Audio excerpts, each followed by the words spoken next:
And we are here. What is up, guys? Welcome back to the channel. Getting on the grind and improving your mind every single video that we do. Make sure you smash that like button and subscribe to the channel if you have not already. So we're going to dive right into today's topic. I stumbled upon a clip of a interview, and I thought it'd be very good to dissect, and I think it's a very important lesson for everyone to hear. So we're going to play this clip, and we're going to go comment as we go along. So let's get into it right away. So we're not going to waste any time. Yeah, so Here it is. let's show you guys what we're talking about. It's a specific time in this interview. The whole thing is like 5 hours. We're not doing the 5 hours. We have like about just a couple minutes that we want to share with you and why this is so important. So let's play it and show you guys what we're talking about. Certainly interesting because you eat when the sun goes down, and my meal came when the sun was up. So I'd have to cover it up and try and hide it from cockroaches and wait for the sun to go down and then eat it cold by myself. But I felt like, if you're going to do it the first time, you may as well jump in the deep end and do it hard. So I did that, and that was a experience. And jail as a whole, I mean, there's so many stories I can tell. There's so many different ways I remember it. There were times So he was in jail for a couple months, and he was in jail with his brother. So he's going to talk a little bit about that, and that's the point we're trying to make here. So let's keep going. Laughed. I will sit and say some of the best days of my life were in jail. Get out of here. Yeah. And some of the worst days of my life were in jail. But there were days where me and Tristan, when we were finally in the same cell, there's times we laughed like we've never laughed before. I'll sit and admit that's absolutely not really true. I feel like if you're going to be the kind of person who strives for an exceptional life, which is what I am, I think I'd be a coward if I said I want an exceptional life, but I only want it to be exceptional in a good way. I don't think that's genuine. I want an exceptional life. And exceptional means away from the norm. And away from the norm means flying your Bugatti on a jet to Dubai and taking your own plane to meet it there. And it also means a Romanian dungeon with cockroaches on New Year's Eve. They're both exceptional experiences. And the times I was with my brother and it was just him and I, we truly had some genuine days where we laughed like we always laugh. Me and him laugh and have fun on a private jet, and we laughed and had fun in a Romanian prison cell because that's just who we are. And I also have to give my brother some credit while we're here. I would like to state that I absolutely, genuinely believe I have the best brother in the world. And I'll tell you why. I always knew I had the best brother in the world, but he proved it in jail. And I'll tell you why. My brother was put in jail for being my brother. He hasn't said any videos. He hasn't said anything on the internet. He hasn't said any of the things I've supposedly said. The Matrix isn't attacking him. The BBC doesn't print about him, nothing. Why was Tristan Tate in jail? Because it's Tate brothers. So they just took him and threw him in a cell. Now, what's interesting is, when I got out of jail, so many people near me got heat. All business partners got heat with the tax. They got hit with like tax paperwork, and they were calling everyone who's ever known me, and ex-girlfriends got heat, and all these people got heat. And some people complained, some people didn't. But some people were like, oh, since you've been in jail, it's been so stressful for me. The media's outside my house. Like, stressful for you? I was in jail. What do you want me to do? And people were complaining at me. And as these people started to complain, I sat there, I said to Tristan, you got thrown in jail purely for being my brother. And never for a fraction of a second did you even moan. Not even for a fraction of a second did he say, oh, they only put me here because of you. Why am I here? I'm innocent. This has nothing to do with me. Nothing. In fact, he said the absolute opposite. He said, I am so glad I went to jail with you. I would be furious if they sent you here by yourself. If they're going to lock you up, they better lock me up. And there was a time, about 2 months in, because there's less media pressure on Tristan, they were talking about releasing Tristan first. And he was saying, no, I won't leave without Andrew. Going down with the ship. I won't leave unless my brother leaves. Wow. I won't leave. And he was telling the guards, I won't leave. Keep me here. That is brotherhood right there. That is something that not a lot of people see nowadays. Yeah, so to recap what we've heard so far, the thing, we're not talking about Andrew as a person or any of that. We're not going into any of that today. What we're talking about is the lesson, the truth, the reality of a certain brotherhood. Now, it's a story of two guys who will, despite whatever they've done ever, doesn't matter. What matters is that they have a brotherhood that goes beyond superficial things. It goes deep, and it goes beyond blood. It demonstrates loyalty. And I say that because many of you don't have friends. And when I say that, a lot of people don't understand what I mean. What I mean is you don't have people who will actually stick up for you, who will get your back no matter what, who will take a bullet for you, who will not talk behind your back, who will actually support you in every single way whenever possible, who will be authentic with you and honest with you at all times and defend you while you're away. And a lot of you guys out there might be jealous of this guy because you don't have friends like that on your own. And it's very sad because a lot of people don't, a lot of people are snakes, unfortunately. And a lot of people think they have friends, but what they don't know is that their friend is secretly trying to smash their girl behind their back. Their friend talks negative about them. Their friend never is authentic and upfront with them, never gives them any criticism ever. Just not very honest, or will try to extort money from them or try to extort energy, or they always want something from you. Not many people generally have actual friends that they can count on to get them out of certain situations. Or let's say your car broke down in the middle of the road. A lot of you guys don't have friends that would actually come help you if they can, of course. And it's very sad, but but when you do realize when you do have those kind of friends in real life, you must really value those people. And you need to set a standard for yourself about the kind of people you surround yourself by, because a lot of you guys surround yourself with people who actually secretly sabotage you and are not very helpful towards you. And it's very unfortunate. But you guys can find people by living life and trying to go into different groups, and you can make friends, but you got to make sure that you can vet them properly so you have the right people in your life. Like you could say here, so I got Mike, right? We do the YouTube together. We know each other outside of the YouTube and all that. So this is just our, we want to make this into something big in the future. But right now, we're constantly hustling at it.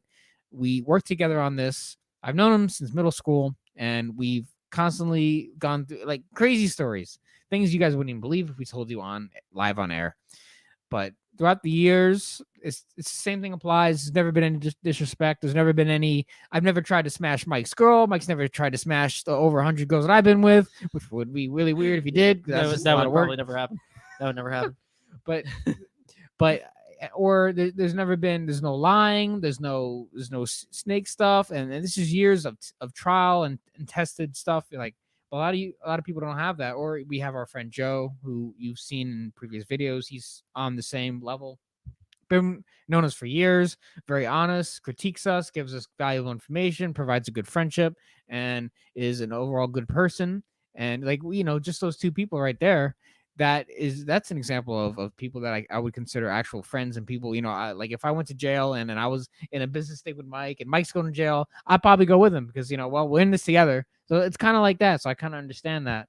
But a lot of you guys don't have that. And it's really important when you hear stuff like this, you should take it to heart and really evaluate your life and think to yourself, do I actually have friends that would actually, or brothers that would actually get my back? Or are you just a dickhead to everybody in your entire life? And maybe people don't even want to be your friend because maybe you're the problem. Maybe you're the snake. Hopefully not. Hopefully our viewers are better than that. But hopefully you guys, sometimes people need to look inward and realize, hey, maybe you're the problem. Maybe you're not the best friend. Maybe you're trying to smash your friend's goal. And maybe you're a piece of shit. I hope not. But there's a lot of people like that in the world, and you got to be very careful who you associate yourself with. And the thing about this guy is that they're actually blood related, and they can trust each other with everything, and they literally live together, and they go through everything together.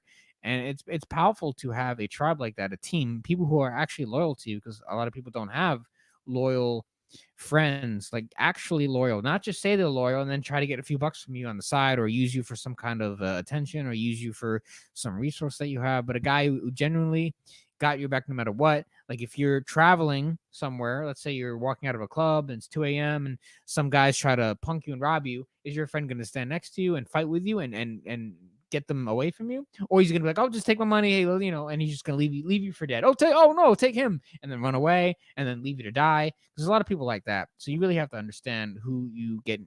Any thoughts? Go ahead. Yeah, listen.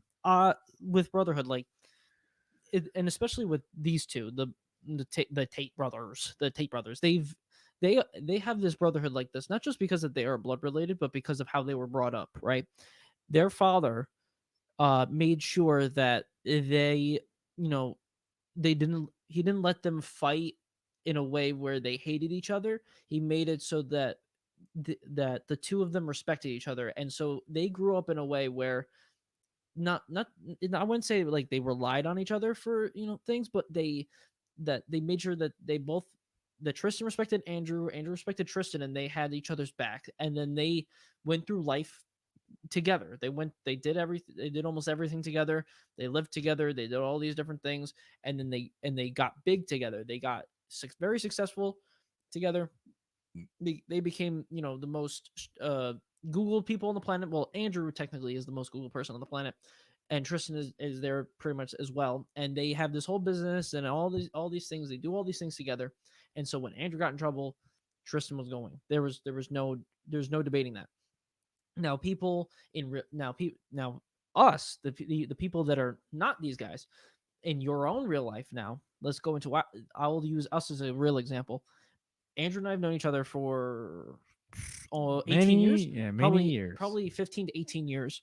I also have another friend that I've known for at least 23 to 25 years. These two people I would consider as my Tristan or Andrew Tate. They'd be the brother. They'd be the brother with me. And so these are the types of people that if I went to jail or if they went to jail, I would go to jail with them and vice versa. These are the types of people that I believe are the brothers that, and the thing is that we've known each other for so long. We've grown up together. We've, experienced whatever together. We've done so many different things and experienced so many different things, and we respected each other and all these other types of experiences. We did it all together. And so it forms a bond that not many people really can have. And that's why having people like that is so important in life, because not only do they have their own things that they want to be doing, but they also have your best intentions as well. And so do you. You have not only just yourself that you want to better, but you also have their best intentions as well. You want to help them. I remember when Andrew was moving into his place, and I was out. I don't even know where the hell I was, but I was just trying to do some stuff, and then I was gonna go home and relax. He calls me up. He's like, "Hey, I wanted to pick up this thing, but I don't have room to fit it in my car. Can you come here and grab it for me so I can bring it to the new place?" And like I was pretty much done. I was gonna get ready to go home and relax, and he called me up and he asked me that, and I was like, "Where am I going? Where do I need to be? Where are you? I'm coming to grab you, or I'm coming to grab the thing that you need me to grab." And so that's how that works. There was no hesitation, no nothing. I was not moaning. I was not complaining that I had to come and help them. They asked me to help them. Boom, I was there. There was no hesitation. That is something that people need to strive for. And the best way to do that is through respect. If you haven't really had that many friends growing up, you could still find them. You could still find good friends now. It doesn't mean because we got lucky, doesn't mean that you guys can't get lucky either with good friends at this point forward. It's just a trial and error, and takes a lot of effort to make these things work properly. Yeah, it must be fake because, like, I won't say our living condition online, of course, on live stream, but we're pretty close. We live pretty close to each other. It's if you know us in real life, you know what we're talking about. It works. It works out very well. It's very convenient to do this to do these live streams and to get all the work done, and us hustling and us writing down the ideas that we want to do and what we want to plan out for the future. So very convenient. So fate, the universe has spoken. It has told us things. So Exactly. let's see what else. Yes. Yeah, I know there is still a little bit more. So let's continue. Here, I'm not leaving. They said the judge says you have to leave. You have to leave. He goes, then I will stand outside the gate. I will sleep outside. I ain't leaving this jail. And our lawyer said, well, we can make an appeal to just release you because there's less media scrutiny around you. And Tristan's like, no, Andrew's in jail. I'm in jail. Refused to leave. He was adamant he had to stay. That's a brother for me. And it was the same for me. I said to Tristan, if they came into me and said, Andrew, go home, I'd be like, no way. If Tristan's in jail, I'm in jail. We're in jail together. He never for a second complained, never bitched, never moaned. And he was only in jail for being my brother. And then I come out and there's other people, oh, they sent me a piece of paper, blah, blah, blah. You're moaning? It's unbelievable. You truly learn, like I said, jail confirms everything you already knew about the world. And you truly learn who's on your side and who isn't. And that's good to learn. But it's actually crazy. The larger psychological analysis of it all.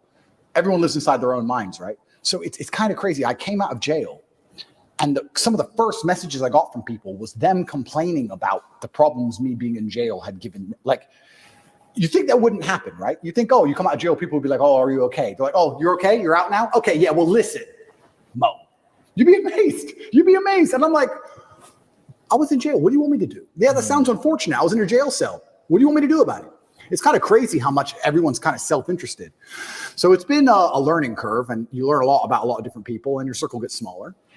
And I think that's probably one of the reasons God put me in there, to just learn a lot and make my circle smaller. And you just have to listen to him and pay attention to it and say, okay, all right, you're off, you're off, you're off, you're on, you're on, you're on. But my brother, I have to give him credit, because I tell you, I also think me and Tristan are one of the best teams in the world because we have different roles inside of our brotherhood. My role is to be concerned and to panic. Not panic, that's the wrong word. I never panic. My role is to be concerned and try and fix the problem. I'm in jail, pacing up and down. How do we get out? And Tristan's role is to not care. And together, that helps us achieve the objective best, because when we really need to get out, I'm in charge. His role is to not care. Sometimes. I could kind of relate to that. That's actually how Mike and I are, because as you could probably see, like in our live streams, I'm a little more like sporadic. I'm always talking shit. I'm always like trying to boost up the mood and everything. I'm a little eccentric sometimes. And Mike's just like, yeah, like he just be on his own. He just be chilling. And it's true for Mike in real life too. He doesn't really care about many things. He's actually a very simple guy. I'm always like, Mike, we gotta do this. We gotta do that. And Mike's like, yeah. Okay, I'll edit the He's gonna edit this. He's gonna work on this. I give him the ideas. Like, Mike, I have this idea. Mike, let's do this. I have this idea. We're gonna do this. And then Mike's like, okay. Yeah, we'll just So it kind of works out. So it makes us a reliable team, and we're both usually on the same page. So I could sort of relate to that. So, but a lot of guys, once again, a lot of people don't have people that they have like the yin and yang balance. They don't have the, and that's why a lot of people are lonely and they don't have those kind of friendships and stuff. And it makes people feel sad, and then they resort to Twitter and cookies and all kinds of things. So it's very sad. Very sad. When it was at the height of frustration, I needed his superpower. Tristan's superpower, and this is his superpower for life, is he is the master of not giving a fuck. We would go to court. Imagine this. You're in jail, right? Weekends were the worst, because the TV was worse on weekends for some reason. Like you had like 3 channels. The TV, the weekends were the worst, and you could hear out the window everyone having fun. I hated weekends. So when a Friday would roll around, I'd say, okay, Tristan, we just have to zen away the weekend. And on Monday, there's court. We just have to zen away the weekend. So for the weekend, we just sit there staring at the wall. Intrusive thoughts, can't sleep, all those things you're trying to get out your brain, just sitting in silence because the room's tapped, just staring at the wall. And you think Monday would never come. And Monday would eventually come, right? Or Sunday night comes, and 8 a.m. on Monday, they're going to take you to court, and they might let you go home. You've done nothing. This person in this room can decide if you go home. And it's Sunday night, and you can't sleep, and you're awake all night long. There's no clock, but you just the seconds feel like hours. You're just sitting there. Eventually, 8 a.m. comes, put you in handcuffs, walk you to the court. You walk in there. Everyone speaks Romanian. Don't have a clue what's going on. Everyone's just talking at each other in Romanian. Then they say, you'll get the answer in 3 hours, go back to jail. When I went back to jail, I was sitting in the room. I was like, do I pack to go home? No, that's too optimistic. Okay. But you're nervous. You're anxious. Am I going to go home? Is it over? Do I get to go home? I called the lawyer. Do you have an answer yet? No answer yet. Okay. Sitting there. I can barely sit still. Tristan finishes court, walks straight into the room. It's a matrix attack. It's bullshit. I'm going to sleep. And went to bed, clean asleep. I was like, how the fuck are you asleep? He didn't care at all. He just went straight to bed. And then when he woke up like 6 hours later, matrix attack? I'm like, yeah, he goes, thought so. He just rolled back over. Didn't care. But it's perfect for a guy like you. But that's what you need. I need that. I agree. Because if I had someone else next to me as hyped as me, I would have gone insane. I agree. I need someone like him who's just like, he had the superpowers like, bro, I love jail. Jail's great. Look, we got coffee. I love jail. None of my women are men. That's actually me. That's actually you. You loving coffee is what you were. Yeah. But you just be chilling like, I'm just like, waiting. I can finally have some silence. I can finally not have to. I can finally think. Yeah, I can finally think about the things that I want to do and not have to deal with annoying people. I could just do the things I want to do. And I'd just be like, oh, that was like, pretty much be Mike and I if we went to jail. Some bullshit. Messaging me, I love jail. I'm telling you, I had 45 minutes on the phone a day, and I used all of my minutes. Tristan never made a single phone call from jail. Get out of here. Not one. I was like, Tristan, do you want to speak to anyone? Nah. Sit there watching Romanian news. He didn't give a shit. Like bulletproof. But the only reason he's so bulletproof that way is because he knows I'm doing the absolute best the other way. He couldn't be that way if I wasn't trying to get us out. because then he would try to get out. It's like the yin and the yang. You need the yin and yang. So like when it was chill time, it was his mental frame. And when it was how do we get out of here? It was my mental frame. But Tristan's superpower genuinely not caring. I can't explain the level of how much it didn't affect him. It didn't bother him at all. I didn't see him sad. Nothing. He was smiling. He didn't care. You consider yourself a stoic. How much more stoic is he than you? I just think we have different roles, and I think we've evolved into them over the time, because it's not just jail, it's with everything. That's what we are with everything. If there's a business problem, I'm the one who's like, shit, we have to fix this now, shit. And Tristan's the one like, Andrew, you are so ridiculously rich. Chill. But we need that is true. You need like a yin and yang type of thing with when you have like good friends or brothers, stuff like that. You need that. Or else You need to be balanced out by different people. Yeah, and you need both. And that's just in relation. I feel like that's also just like in relationships too. Like I feel like, you know, when you're with like when you have like a woman or whatever, right? You shouldn't be two of the same people, right? They should, you know, be a match. It should be like a what is the word I'm looking for? God damn, my brain just turned off just now. You know, it's got to be compatible. And the other word that starts with a C that I can't remember. You know what I'm talking about. If you know, put it in the comments. You know what I'm talking about. Right? But he couldn't be that chilled if I wasn't the way I was, because he wouldn't be successful. Totally. So you need the opposites. Yeah. So everyone goes, oh, you and your brother are so close. We're so close because we're actually very different people. But yeah, he was amazing in jail. And even afterwards, I still struggle to sleep. He sleeps fine, because I think my experience of jail was a far more. Once again, I can relate it to Mike and I. I sleep like a baby. I need my 8 hours of beauty sleep, otherwise I am just destroyed. Mike can't sleep. Mike is ridiculous. That's not true. Okay, listen. If I lay down anywhere, I fall asleep. But then you wake up in like the middle of the night. But the thing is that I can go throughout my day with less sleep than Andrew can. Andrew must get a certain amount of sleep. If I get 3 hours of sleep, I will be still running. I'll be running to the hills. I might be a little tired and exhausted, but I will still do it. I will get up and do it. Andrew could not. I'll just be dead. Andrew cannot. We can both fall asleep very, very easily. However, it's what we can do with that amount of sleep. I can do more with less sleep than Andrew can. That is what you're trying to say. Because it's true.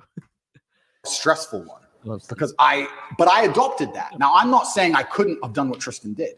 I could have done what Tristan did. If I were to go into jail and say, your MO is to not care, I could not care. But my MO was, how do I get out of this matrix attack? So I was the most stressed I've ever been in my life. So that's carried over. So I don't sleep. He sleeps fine, but he slept fine in jail. So why wouldn't he sleep fine now, right? So yeah, it was interesting, but I have to give him props, because it's amazing to have that level of clarity. And he said things which were absolutely and utterly true, things I already knew, but it was nice to hear. I want to ask you a question about this. So I have two boys, right? And one day they're going to watch this. They're not going to watch it right now. They're 11, 9, but they're going to watch this, right? And in school, you know, I'll go and the kids that are, you know, 11, 12, 13, they're like, you Andrew Tate, you know, how was that interview? Oh my God. So 11-year-old kids are watching these types of content, but that's pretty wild where they're at. But here's a question about brothers. There's a lot of brothers out there. As a father, there's certain principles I'm teaching them, okay? One, if you can speak from the idea of how your bond was built based on a man, your father, Emery, injecting certain values and principles on the two of you. You guys better do this. I don't want to see this. And then which part of the code did you guys create? Because there's friendship, but there's brotherhood. There's a very different story. Absolutely. How was that developed? Yeah, so my father, and I have endless stories about my father. A lot of people who dislike me would call him an extremist. I don't think he was an extremist. I truly believe I had the best father on the planet. And from a very young age, he made it clear. He said, look, you're Tates and you're going to have enemies. You're going to have people who are against you. Your best bet is to be a team. So whenever me and Tristan would fight, which happened, we got put in a room together. And we had to sit in that room. And my dad would say 3 hours or 4 hours in silence. He'd sit us down in the room, here, looking at each other, and say, if I hear a noise, I'm starting the time again. And we'd have to just imagine, when you're a kid and you fight and you're furious and you're so mad. And then you're sitting across from the person you hate. Silent. Because you make a noise, dad gets mad. And dad's outside, right? So just sit there, 2 hours, don't make a noise. We would stare at each other. And over time, we thought every time Dad was home, we just stopped fighting because it wasn't worth it sitting in this isolation, weird, silent stare thing. Because that's what happened on repeat. It happened like 5 times and we just stopped fighting. We'd fight all the time when Mom was home. And when Dad would come home, we'd literally just look at each other like truce. Like, we don't want to sit and do this thing we had to do. Yeah. So we became a team, and then I think it evolved from there because there's always been a hierarchy. I am the older brother. I'm the bigger brother. He does respect me for that. We both have opinions, but it can be vetoed by me in the end. And we have our specific roles. My specific role is I'm the one who takes the most action. I'm the one who over worries. I believe, especially in business and many other things, I say it to all my staff. I say react. I said react fast, react early. Like panic early, like panic now. I don't believe in waiting for things. It's just not who I am. I can give you a million different examples. If my email processor, this happened just before my cancellation, said, "Oh, we'll put your account under review. You'll have an answer in 72 hours." As soon as I get that email, within 3 minutes, I'm like, get a new one. Get a new one. I've never waited for anything in my life and it worked. I've never waited and it worked out fine. Ever. Every time it's your canceled. Every time it's your deleted. Every time I'm like, "No, get a new one now. Just get a new one. I need today's email out. Get a new one. We can't get a new one. No, accept us. Build one." So in a day, we built our own. Like I'm the panic fast and early guy. Tristan's the complete opposite. And that makes us a perfect synergy. And I super need him and I need his energy, especially in jail. Man, he was fantastic in jail. He was like, "Andrew," I'm like, "What?" He goes, "If when you were 18, they told you could be one of the richest, most famous men on earth with street cred in every single city that knows how to speak English. All you had to do was sit in jail for 2 months. Would you have taken it?" I was like, "Yeah." He goes, "And what the fuck do you care for?" So true. I would have taken that. He goes, I know he used to say that, "What kind of man hasn't been to jail?" That's what he's saying. He used to say, "What kind of man hasn't been to jail?" He loved jail. He was loving it all the time. Because what kind of man? Basically. So yeah, you can see a good balance between, the two brothers. So, I mean, that's the kind of relationship you guys want to have with your friends, or even your actual blood brothers. Yeah, it's very important to find like-minded people that you could really, that could be loyal to you and actually have a real friend. Because as I said before, a lot of people don't have that kind of support in their life, and it can be very hard to find. But when you do, you got to make sure that you're not a piece of crap to people, and you want to make sure that you're always trying to be a good person whenever you can.